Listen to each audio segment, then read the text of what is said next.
আজ আমার জীবনের ডায়েরির একটি ছোট্ট পৃষ্ঠার গল্প শোনাবো আপনাদের। নমস্কার বন্ধুরা, আরও একটি নতুন ব্লগে আপনাদের স্বাগত জানাই।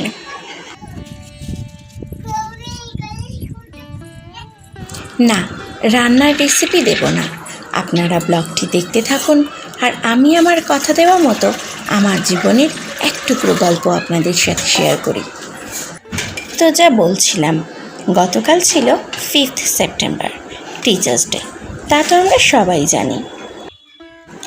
এই দিনটি আমার প্রতি বছর ভীষণ আনন্দের মধ্যে দিয়ে কাটত।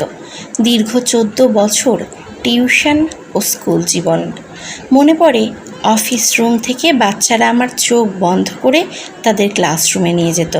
তাদের কত উৎসাহ, ম্যাম তোমার কোন রঙটা পছন্দ, তুমি ওই দিন কিন্তু এই কালারের শাড়িটা পরে আসবে, তুমি কিন্তু সেজে গুজে আসবে। আর কত আনন্দ। জানেন, এই প্রথম বছর ওদেরকে ছেড়ে, স্কুল ছেড়ে আমি ঘরে বড় একা, মনটা একটু ভারাক্রান্ত। আপনারা যারা সার্ভিস হোল্ডার ছিলেন কিন্তু বর্তমানে কোনো কারণবশত গৃহবধূ, তারা আমার কষ্টটা রিলেট করতে পারবেন। একটু ইমোশনাল হয়ে পড়লাম। যাই হোক, পুরনোকে স্মৃতিতে রেখে নতুনভাবে পথ চলতে পারাই তো জীবন, তাই না? এ বিষয়ে আপনাদের মতামত আমাকে কমেন্টে জানাতে পারেন। এই ছোলার ডালটা ভীষণই সিম্পল হয়, ঠিক আমার জীবনের মতো।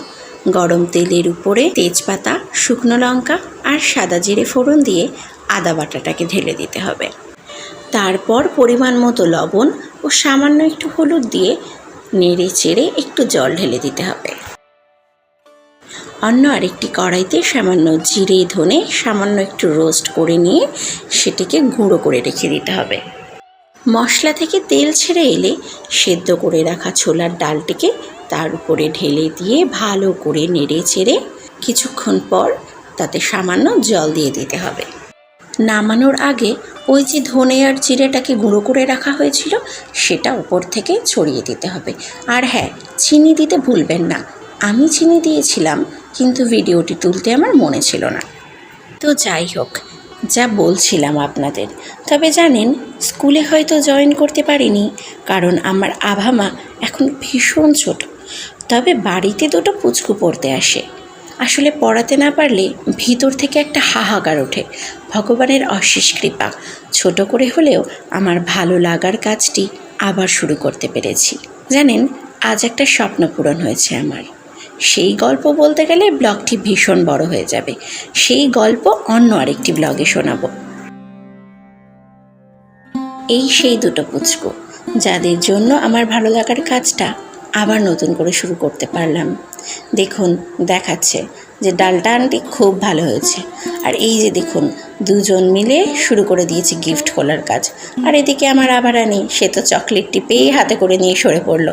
খেতে হবে কি না? একটু মন খারাপ থাকলেও নতুনভাবে শুরু করা জীবনটাও খারাপ নয়। আজ তবে বিদায় নিলাম আপনাদের থেকে। ভালো থাকবেন, সুস্থ থাকবেন ও আনন্দে থাকবেন।